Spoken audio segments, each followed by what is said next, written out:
Hey guys, I am here today with this. This is the 2026 Toyota Land Cruiser. But I'm here to talk to you about off-road vehicles and how everybody wants one, but that may not be the best choice. Let's get into it.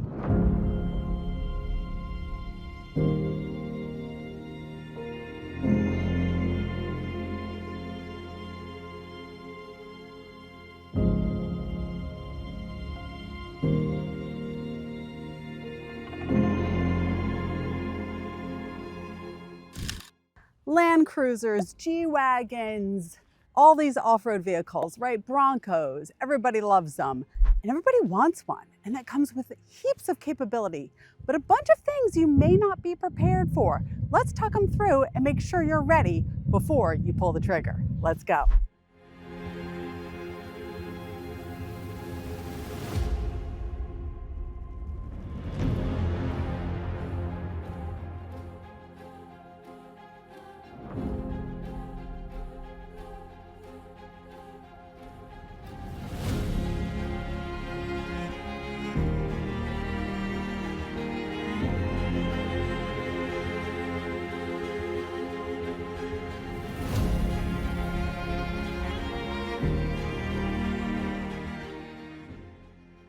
Okay, before we get into off-road vehicles in general, let's just talk a little bit about the Land Cruiser. The heritage of this thing just really can't be beat. I mean, let's just think back to the FJ40 and how groundbreaking that vehicle is and how you'll still see them driving all over, not to mention seeing them in Africa and seeing them on Bring a Trailer for crazy prices. I'll insert one here.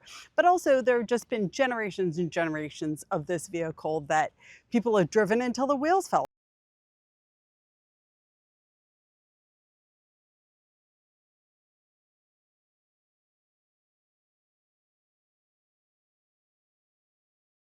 And driven it for another 200,000 miles.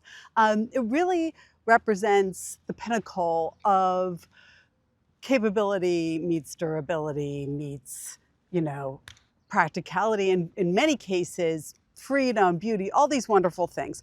So when they a few years ago, they discontinued the Land Cruiser and everyone was like, oh my God, they discontinued the Land Cruiser. And some of us were like, that's funny. Just wait, it'll be back. And it came back, right? So it came back as this generation vehicle.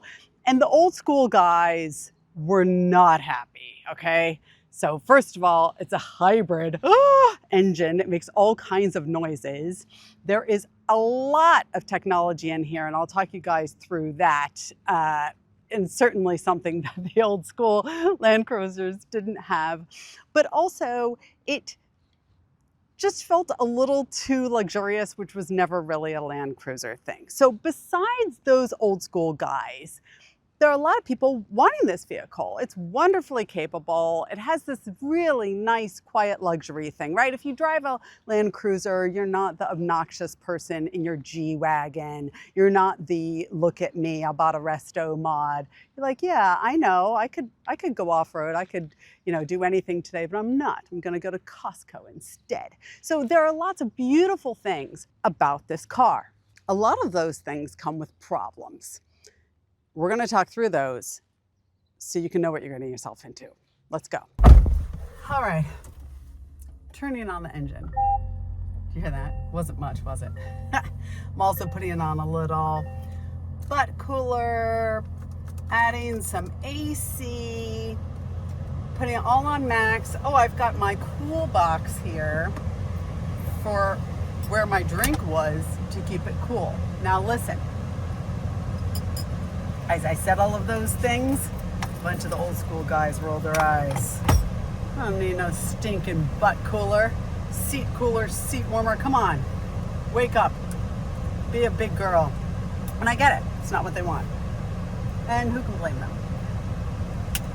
Okay, when this vehicle hit my driveway, my husband said two things. One, ugly color. Two, needs bigger tires.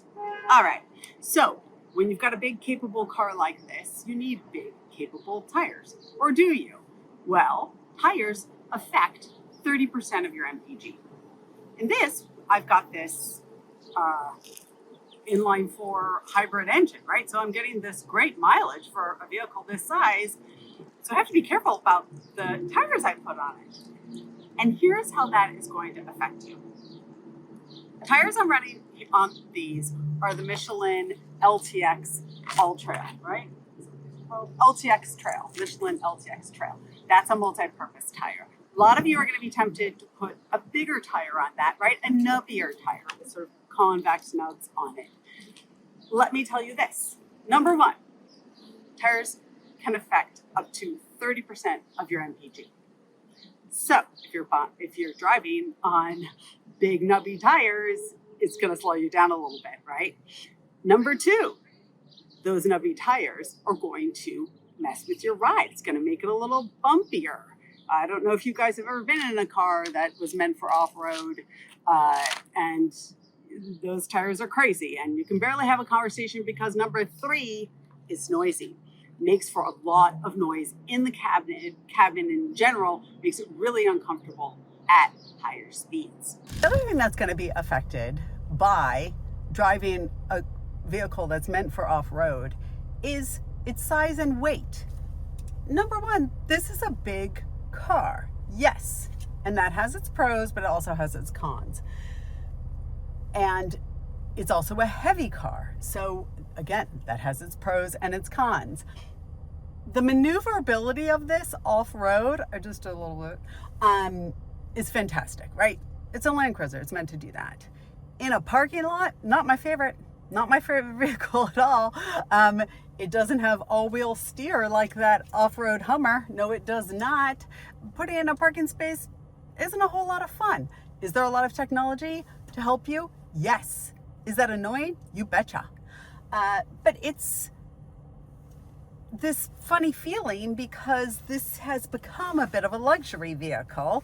And in order to provide this luxurious feel, there needs to be a fair amount of technology. There needs to be safety. There need to be cameras. There need to be these seat coolers, seat warmers, steering wheel warmer, at least the opportunity to get those things. And so right now, Toyota's trying to balance that. Toyota and everybody else. As for you, is that the right choice? Well, you've got to really want this in order to deal with some of these things that might just make you nuts. I'm here in the back seat. I've been wanting to ride in this back seat because it's nice, you guys. This back seat is huge. It's just kind of wonderful. You can put 3 adults back here. I'm sorry, you totally can.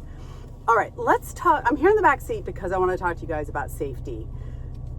So many parents are buying these big off-road vehicles because they think that's going to be the safest things to haul your kids around in. And it kind of makes sense, right? My kids are going to trash the car.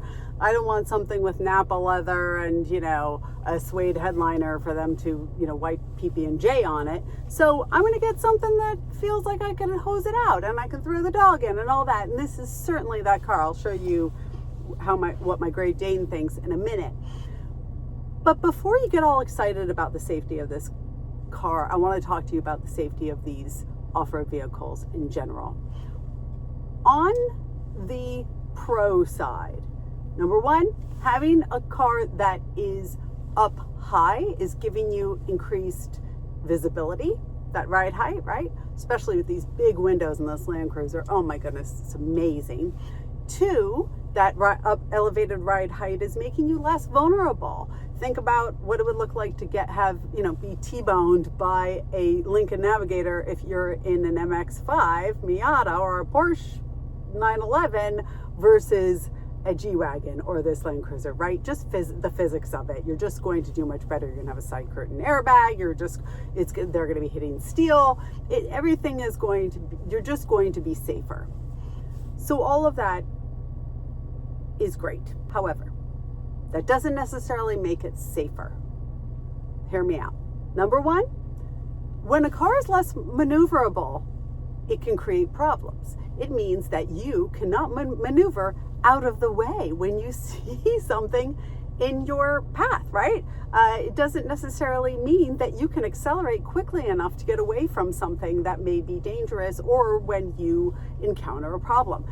This car has the Toyota Safety Suite, which is just lovely. It's something I really like. It has the automatic braking and the rear cross traffic alert, all of these great things. However, it does feel really top heavy. And a few times that I was driving it, when I got very aggressive around some curves and was trying to avoid a disturbingly awful driver, I felt a little too much body sway, to be honest with you. And I thought, geez, this could flip over. And then I looked at the rollover ratings for this car. It's a 3. That's not great, guys. It's really not. So if you're leaning towards one of these off-road vehicles and thinking that that's going to be the safest option, the answer is maybe not. And think carefully about how you drive, who you're driving with, where you're driving, and what you're used to, so that you can be prepared for that, please. Another cost to driving one of these cars is technology. Stay with me. Again, most of these cars were built for the military. G-Wagon, Jeep. God knows the Land Cruiser has been used by many a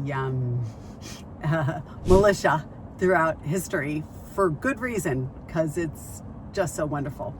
But the point is, these cars weren't originally designed to be driven on pavement by families going to soccer practice and then a Costco run afterwards. So in order to do that and to sell more, because this is a business, don't forget, they had to add lots of technology and things that people expect. I'm talking about driver's assistance, right? The adaptive cruise control, the not just air conditioning, but the seat coolers, seat warmers,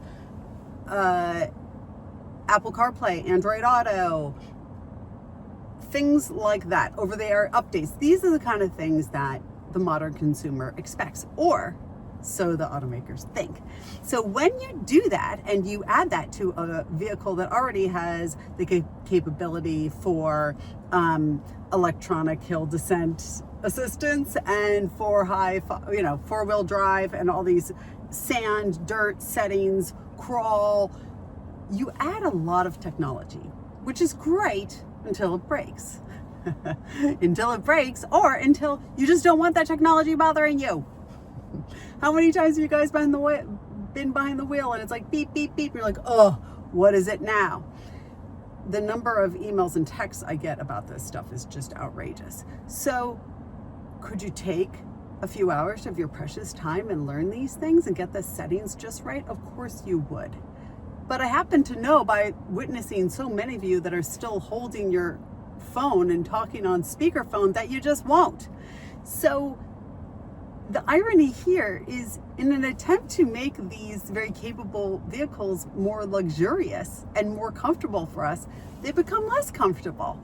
So when you're getting yourself into a situation like this, please keep in mind, because that's certainly a hidden cost to having one of these.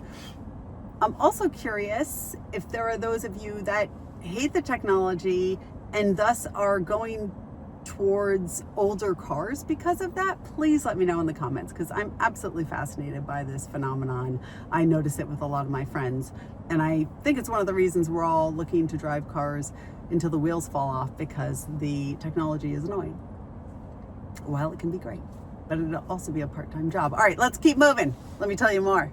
All right, so what's the verdict, Mama? Listen, this isn't really a review. If it was a review, I would tell you this: absolutely yes, and probably not.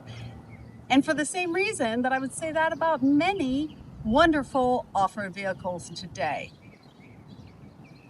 Capability is not free. It comes with a lot of problems, and you have to know what you're getting yourself into. If you're okay with that, then cool. Party on. Get the Land Cruiser. There's so much to love about this car. The ride height, the visibility, the interior is just fantastic. I even love this engine. I love me a turbo whiz, and I don't care if that's not traditional. Go ahead and beat me up in the comments. I can take it. So there's lots to love here, but there's lots that after a week may make you a little bit nuts, and it's not unique to the Land Cruiser at all. I'd really appreciate it if you've had this experience, if you could let me know what you think in the comments. If you think I'm wrong, go ahead, beat me up, I can take it. I'm Amelia Dalgard, AKA Motorhead Mama, and I will see you next time. Subscribe.